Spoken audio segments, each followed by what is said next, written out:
اليوم رح احكي لكم عن البحرة وشو استخدمت وشو الخطوات اللي عملتها، وطبعا الفيديو رح ينزل على كذا مرحلة لانه ما رح يكفي مرة واحدة احكي لكم شو عملنا. جبنا هدول البلوكات وبعدين سوينا الشمنتو، لزقناهم من بعض وحطينا الارضية، وبعدين عملنا الطبقات. طبعا انتو ذوقكم، كل واحد كيف بده يساوي البحرة، في ناس بتحبها كتير كبيرة، في ناس صغيرة، على حسب. يعني انا حبيت ساويها تكون شوي هيك تعبي العين. وطبعا مدلنا الكهرباء، شي كتير أساسي وضروري.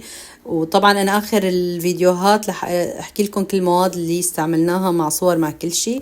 بعد هي المرحلة جبنا الشمينتو وحطينا شبكة من برا ومن جوا لحتى تسمك البحر، يعني لحتى هيك تقوى، إنه مثل إضافة يعني للبحرة لحتى تمسكها بشكل مزبوط ويطلع شكلها هندسي ظابط مثل مو شايفين. وأي شغلة ميلان أي شي هيك غلط منظبطه. وحطينا ريش بالأرض وحاولنا تكون مستوية لأنه أنا عندي الأرض شوي مايلة.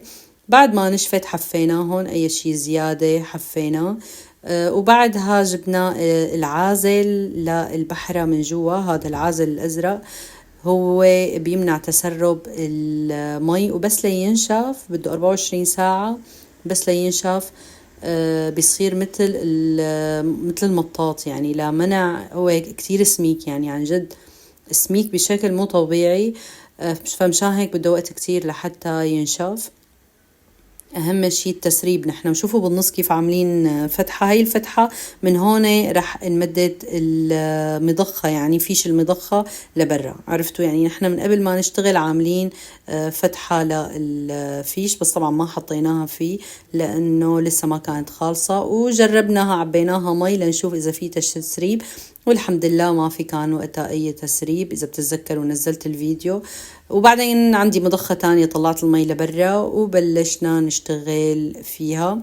هلا هذا السيراميك اللي أنا جبته هو بيجي هيك تدرجات اللون الأزرق، وهو كتير ظريف يعني كلون وكل شي. وحطينا الفوقة، هي الفوقة كمان مهمة، وهي لمنع تسريب المي كمان لحتى يلزق هذا الموزاييك، يعني مثل انه لزقناه. حاولنا قدر الامكان نظبطهم الوحدة على الوحدة كذا، بس والله بصراحة كتير عذبتنا لانه يعني مو كانت بشكل منسق يعني.